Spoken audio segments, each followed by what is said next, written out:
नमस्कार, आप देख रहे हैं नेक्स्ट 9 न्यूज। मेरा नाम है दीपक गुप्ता। बात करेंगे राहुल गांधी के खिलाफ। पीएम मोदी तो नजर आ ही रहे हैं, लेकिन कुछ बड़े नेता और हैं जो यहां पर राहुल के जो अरमान हैं, जो सपने हैं, उनको तोड़ते नजर आ सकते हैं। वो कैसे, आपको जानकारी देते हैं। सत्ता का खेल कभी भी कहीं पे बदल सकता है। ये अभी हाल ही बदला। केसीआर की रैली में हमें उम्मीद नहीं थी, लेकिन उम्मीद के मुताबिक केजरीवाल का समर्थन भी केसीआर को मिला। ना सिर्फ केसीआर, वहां पर अखिलेश यादव भी थे। अगर आपने हमारी जो पिछली रिपोर्ट देखी होगी, उसके माध्यम से हमने जानकारी देने की कोशिश करी थी कि 2019 के लोकसभा चुनाव में केजरीवाल को सिर्फ एक ही सीट मिल पाई थी। मतलब 540 प्लस सीटों की बात होती है, 272 बहुमत की बात होती है, उसमें सिर्फ एक ही सीट जीत पाए थे। तो इतना कमाल नहीं किया था कि कांग्रेस पार्टी मरी जा रही हो इनसे गठबंधन करने के लिए। लेकिन अब इंपॉर्टेंट हो गए हैं, क्योंकि उसके बाद से पंजाब चुनाव का नतीजा बदला, दिल्ली के एमसीडी चुनाव का नतीजा बदला, गुजरात चुनाव में भी यहां पर अपनी अच्छी खासी पकड़ बना ली, सेंधमारी कर ली कांग्रेस के वोट खास कर काट कर इस पूरे दौरान, प्रक्रिया के दौरान। तो बात आती है उत्तर प्रदेश से 80 लोकसभा सीटों के बारे में, जहां पर अखिलेश यादव ने एक नई रणनीति बनाई है। और उस नई रणनीति से हमें भी ऐसा लग रहा है कि सत्ता खेलो बदल देंगे और 80 लोकसभा सीटों में से ज़्यादा सीटें निकालने की कोशिश करेंगे। राहुल की ही तरह। अब राहुल तो पूरे भारत देश की यात्रा पर निकले थे, लेकिन अखिलेश यादव उत्तर प्रदेश में यात्रा पर निकलेंगे और 80 लोकसभा सीटों पर अपनी नजरें बनाएंगे। किस क्षेत्र पर कौन सा कैंडिडेट उतारा जाए, MY फैक्टर में से उतारा जाए या कुछ अलग चेहरा उतारा जाए जो जीत हासिल करे। तो ये अपने आप में एक बहुत बड़ा सवाल है। केजरीवाल की रणनीति ऑल ओवर इन इंडिया नजर आ रही है। राष्ट्रीय स्तर के नेता हो चुके हैं। तो अखिलेश और केजरीवाल केसीआर के साथ नजर आए, राहुल के खिलाफ नजर आए।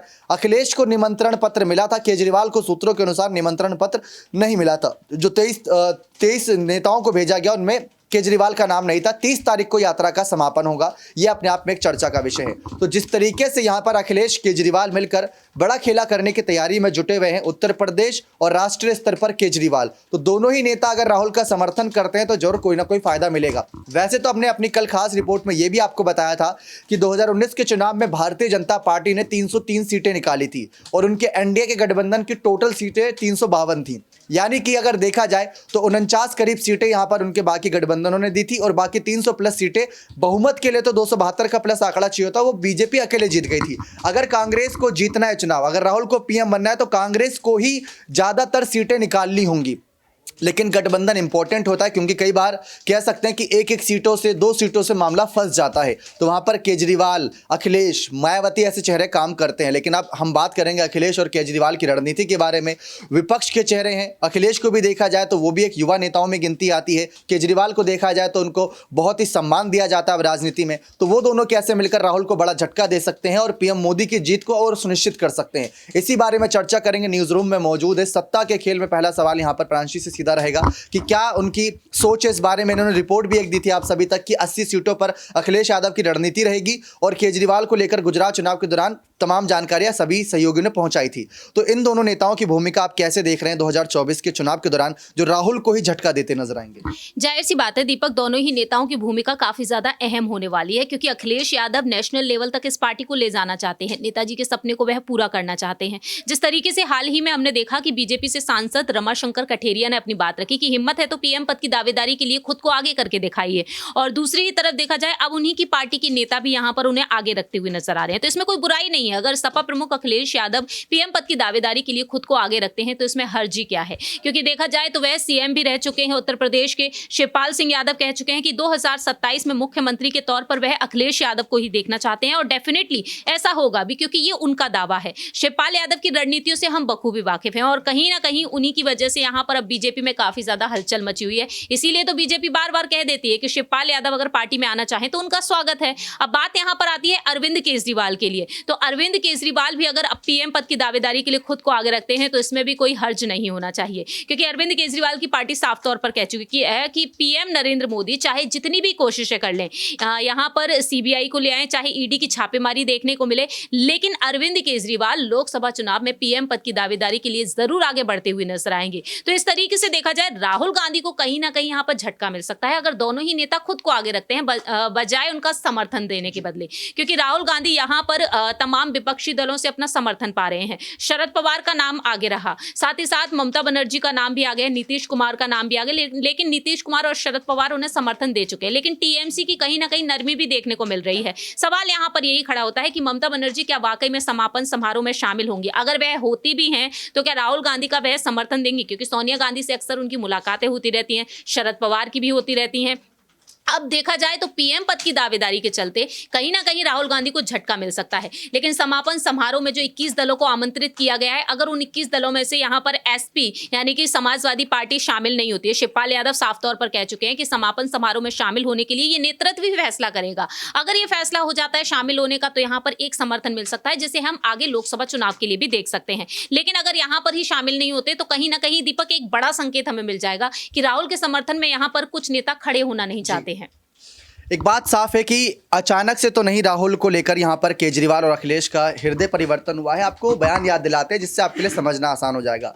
गुजरात चुनाव के दौरान केजरीवाल को लेकर राहुल से सवाल किए गए थे, तो राहुल ने कहा था इनकी राजनीति सोशल मीडिया तक सीमित है, ये सिर्फ यहाँ पर कहीं ना कहीं झूठे बयानबाजी करते हैं, हवाओं में बातें करते हैं और वो जमीनी स्तर पर बिल्कुल भी सच नहीं होती।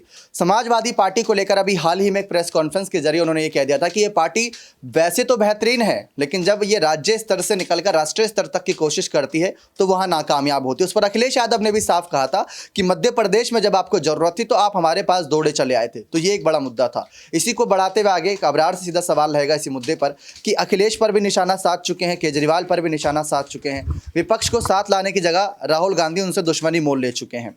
अब आप कैसे देख रहे हैं कि अखिलेश केजरीवाल जो बड़े नेताओं में गिनती आती है, नेताजी के जाने के बाद अखिलेश की भूमिका है और केजरीवाल की भूमिका राष्ट्रीय स्तर पार्टी बनने के बाद तो और बढ़ चुकी है, इसको आप किस तरीके से देखते हैं? देखिए, दरअसल इस समय विपक्षी एकजुटता को लेकर के राहुल गांधी एक बड़ा प्रयास कर रहे हैं, लेकिन उसके बावजूद भी लगातार आप कह सकते हैं कि विपक्षी एकजुटता नहीं देखने को मिलती। आप देखिए कि बीआरएस की जो एक बड़ी रैली हुई तेलंगाना में, उसमें जिस तरीके से अखिलेश यादव का पहुंचना, अरविंद केजरीवाल का पहुंचना, ये सीधे तौर पर दर्शाता है कि 2024 की जो लड़ाई वो राहुल गांधी के लिए इतनी ज़्यादा आसान नहीं रहने वाली है। और अभी की अगर बात की जाए तो मायावती भी इस तरीके के तेवर अपना रखी है जिससे ये माना जा रहा है कि 2024 में उत्तर प्रदेश में भी कांग्रेस पार्टी को अच्छा खासा नुकसान पहुंचा सकती है बीएसपी पार्टी। तो ऐसे में भारतीय जनता पार्टी के लिए ये पूरा खेल और भी ज़्यादा आसान हो जाएगा। हालांकि ये बड़ा चुनाव है और जाहिर सी बात है कि इस चुनाव से पहले अगर कांग्रेस पार्टी पूरे विपक्ष का नेतृत्व करना चाहती है तो अभी से ही तालमेल बिठाना पड़ेगा, वरना आखिर समय में बीजेपी जाहिर सी बात है कि तमाम पार्टी के जो अध्यक्षों को इस तरीके की लालच देती है कि बड़े मंत्रालय सौंपे जाएंगे, इस तरीके की बातें की जाती है। जैसा कि बिहार की सियासत में भी आप देखिए चिराग पासवान अब बीजेपी के साथ जाते हुए नजर आते हैं। तो ये तमाम चीज़ें दर्शा रही है कि राहुल गांधी को अभी भी कड़ी मेहनत करना बाकी है और हो सकता है कि कुछ महीने को भीतर ये पूरा खेल जो है पूरी तरीके से स्पष्ट होता नजर आ सकता है। बहुत बहुत शुक्रिया। तो यहाँ पर आपको, जैसा कि हमने अपने इस डिबेट की शुरुआत में एक बात बताई थी कि बीजेपी ने गठबंधन कर रखा था कई पार्टियों से 2019 में, लेकिन एनडीए के गठबंधन का जो टोटल एक आंकड़ा था वो करीब 49 का था और अकेले बीजेपी का आंकड़ा 303 का था।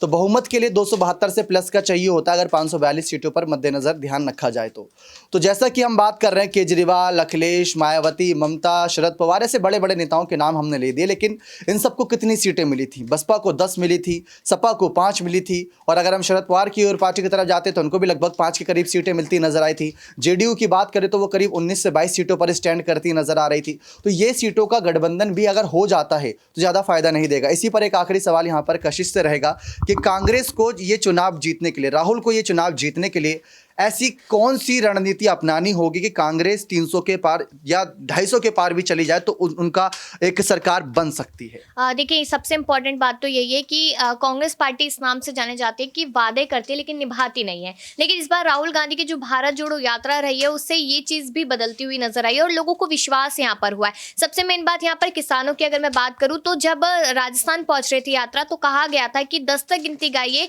4 साल पहले कहा था राहुल गांधी ने, और कर्ज माफ हो जाएगा, जबकि ऐसा नहीं हुआ और किसानों ने यात्रा को रोका। लेकिन राहुल गांधी ने उनसे रूबरू होकर बातचीत की वहां पर कि अब बोला है तो होगा और किसानों ने पे विश्वास भी किया और यहाँ पर पायलट ने सम्मेलन किया तो उससे विश्वास और ज्यादा बना। तो आप ये देखिए कि यहाँ पर उन लोगों को अगर आगे करते हैं राहुल गांधी जिनसे जनता कहीं ना कहीं अच्छे से कनेक्ट हो सकते हैं तो मुझे लगता है कि इससे अच्छा खासा फायदा यहाँ पर देखने को मिलेगा। युवाओं पर ज्यादातर जोर देती नजर आई है बीजेपी। अगर कांग्रेस पार्टी भी यही करती है तो यहाँ पर राहुल गांधी को इससे फायदा होगा। आपको क्या लगता है? आपने भारत जोड़ो यात्रा पूरी लगभग कवर की, राहुल की यात्रा अभी 30 तारीख को समापन है, कवर हो रही है। 26 तारीख से हाथ जोड़ो यात्रा होगी। कई लोग कह रहे हैं भारत जोड़ो यात्रा सक्सेसफुल नहीं है, इसलिए वो यात्रा निकाल लें। लेकिन आपको क्या लगता है कि कांग्रेस मतलब अकेले राहुल इस बार 250 के पार जा सकते हैं? देखिए, थोड़ा सा अभी इम्पॉसिबल वाली चीज नजर आ रही है, लेकिन अगर हो सकता है कि भारत जोड़ो यात्रा का जो रिस्पांस मैंने देखा है वो काफी ज्यादा बेहतर है, और अब हाथ से हाथ जोड़ो यात्रा शुरू होगी तो हो सकता है उसका जो रिस्पांस है वो और भी ज्यादा अच्छा रहे, क्योंकि वो एकदम जमीनी स्तर पे उतर के वो भी यात्रा इसी तरीके से होगी। यहाँ पर हर एक नेता, हर एक सांसद, विधायक, सब लोग यहाँ पर जनता से मिलेंगे। तो दिक्कत यहाँ पर राहुल गांधी ने पीएम पद के लिए अपनी दावेदारी तो पेश कर दी है, जनता से मिली है, लेकिन जो लोग यहाँ पर जिताकर किसी को प्रधानमंत्री बनाते हैं, अब वो लोग यहाँ पर जनता से जुड़ेंगे। तो नॉर्मल सी बात है कि कहीं ना कहीं फिर अंदेशा लगाया जा सकता है कि 250 पास सीटें तो ला ही पाएगी कांग्रेस। बहुत मुश्किल है, लेकिन नामुमकिन नहीं है। राहुल गांधी कोशिश करेंगे तो जरूर ये मुमकिन भी हो जाएगा। कोशिश उन्होंने बहुत अच्छी तरीके से की कि दिल्ली में 7 डिग्री के तापमान में उन्होंने मतलब टेम्परेचर में टी शर्ट में घूमे। भले ही उन्होंने इसको एक सियासी मुद्दा ना बनाया हो, लेकिन सियासी मुद्दा ये बन गया था। उनके जूते से लेकर उनकी बड़ी दाढ़ी मूंछ को लेकर सवालात खड़े हुए। राहुल गांधी ने उन सवालों का जवाब दिया, भागे नहीं। राहुल ने बल्कि मीडिया पर सवाल खड़े कर दिए। लेकिन अगर ऐसे विपक्षी नेता रहे जो विपक्ष को एक एकजुटता का संदेश दे रहे हैं और 21 नेता एक अलग भाग रहे हैं, 3-4 नेताओं की एक अलग रैलियां हो रही हैं, तो विपक्ष अब भी एकजुट नजर नहीं आ रहा है। उसमें बड़ी भूमिका अखिलेश और केजरीवाल की भी रहने वाली है कि उनकी भूमिका क्या राहुल के समर्थन में रहेगी या केसीआर के समर्थन में रहेंगे। जैसा कि यहाँ पर प्रांशी ने भी कहा था कि प्रधानमंत्री बनने का चैलेंज अखिलेश को भी दिया है, कहीं वो खुद ही अकेले ना उतर जाए, जहां पर जेडीयू का समर्थन उन्हें अच्छा खासा मिल जाए। तो ये अपने आप में देखना दिलचस्प रहेगा। अब देखते हैं केजरीवाल अखिलेश का क्या ऐलान होता है 2024 के चुनाव से पहले, ये देखना बेहद दिलचस्प रहेगा। बने रहे चैनल के साथ। ऐसी और तमाम जानकारियों के लिए बहुत बहुत धन्यवाद।